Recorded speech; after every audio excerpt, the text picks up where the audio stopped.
आज का ये वीडियो आपको ऊंची उड़ान भरने पर मजबूर कर देगी, आसमान की ऊंचाइयों को छूने पर मजबूर कर देगी, आपको अपना एटीट्यूड बदलने पर मजबूर कर देगी, आपके सोचने के तरीकों को बदलने पर मजबूर कर देगी, आपको खुद के अंदर बदलाव लाने को मजबूर कर देगी। आज मैं किसी इंसान की मोटिवेशनल स्टोरी नहीं सुनाने जा रहा हूँ, बल्कि सुनाने जा रहा हूँ एक पक्षी की कहानी। एक ऐसी पक्षी जिसके जिंदगी से हर इंसान कुछ ना कुछ सीखना चाहता है, उसी तरह से अपनी जिंदगी जीना चाहता है, उसकी आदतों को अपनाना चाहता है, उसके एटीट्यूड को अपनी जिंदगी में उतारना चाहता है। अब तो आप समझ ही चुके होंगे कि मैं किसकी बात कर रहा हूँ, किस पक्षी की बात कर रहा हूँ। जी हाँ, आप सही सोच रहे हो, मैं बात कर रहा हूँ सारे पक्षियों के राजा बाज के बारे में।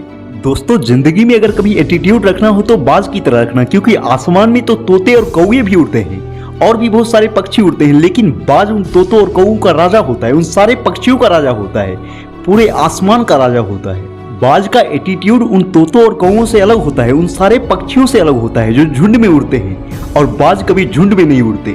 वो उड़ता है तो अकेले, अपनी उड़ान भरता है तो अकेला, और जब वो उड़ता है तो ऊंचा और सबसे ऊंचा। दोस्तों, आज मैं आपको 5 ऐसे पॉइंट्स बताऊंगा जो कि हर इंसान को बाज से सीखना चाहिए और उसे अपने जीवन में उतारना चाहिए, क्योंकि आपके लाइफ की सबसे बड़ी लर्निंग छुपी हुई है इन 5 पॉइंट्स में। पहला लेसन है ईगल फ्लाई अलोन। बाज जब भी उड़ता है तो अकेले उड़ता है, अकेले उड़ान भरता है और बाकी पक्षियों के मुकाबले सबसे ऊंची उड़ान भरता है। वो छोटे पक्षियों के साथ या झुंड में नहीं उड़ता, अगर साथ भी उड़ता है तो अपने साथी बाज के साथ उड़ता है। इससे हमें यह सीख मिलती है कि हमें छोटे सोच वाले लोगों से दूर रहना चाहिए, छोटे मेंटेलिटी वाले लोगों से दूर रहना चाहिए, जिनके सपनों में दम ना हो, जिनके अंदर ऊंची उड़ान भरने की हिम्मत ना हो, ऐसे लोगों से दूर रहना चाहिए। दूसरा लेसन, बाज का विजन बहुत क्लियर होता है, बहुत ज्यादा स्ट्रांग होता है। बाज को अपना शिकार 5 किलोमीटर दूर से ही दिख जाता है। जब एक बार उसे अपना लक्ष्य दिख जाता है तो रास्तों में भले ही कितनी कठिनाइयां क्यों ना आए, वो अपने शिकार का शिकार करके ही छोड़ता है। इससे यह सीख मिलती है कि आपका विजन हमेशा क्लियर होना चाहिए। आप क्या करना चाहते हो वो आपको साफ साफ नजर आना चाहिए और उस लक्ष्य के पीछे लग जाना है, और जब तक उस लक्ष्य को प्राप्त न कर लो तब तक चैन की सांस नहीं लो, हासिल करके ही दम लो। तीसरा लेसन, बाज कभी भी मरे हुए जानवर को नहीं खाता, वो हमेशा जिंदा शिकार करता है, और इससे हमें यह सीख मिलती है कि जो हमारा पास्ट है, जो मर चुका है, तो हमें मरे हुए सड़े हुए पास्ट के बारे में नहीं सोचना है।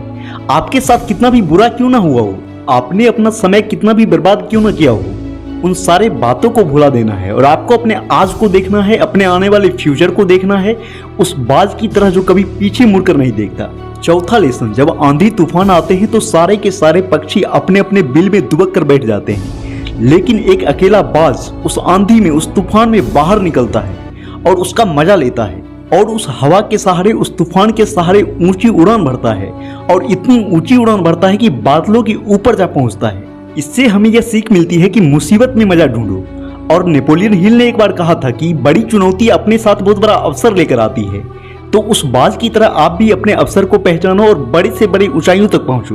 पांचवा लेसन, बाज जब भी अपना घोंसला तैयार करता है तो अपने घोंसले में एक भी सॉफ्ट घास नहीं डालता, ताकि बाज का जो बच्चा होता है उसमें कंफर्टेबल ना हो। अगर एक बार वो कंफर्टेबल हो गया फिर वो वहीं रहना पसंद करेगा, लेकिन बाज ऐसा कभी होने नहीं देता। बाज एक पक्षी है, उसे भी पता है जहाँ कंफर्ट है वहाँ कोई ग्रोथ नहीं है, और हम एक इंसान होकर भी इस बात को समझ नहीं पाते।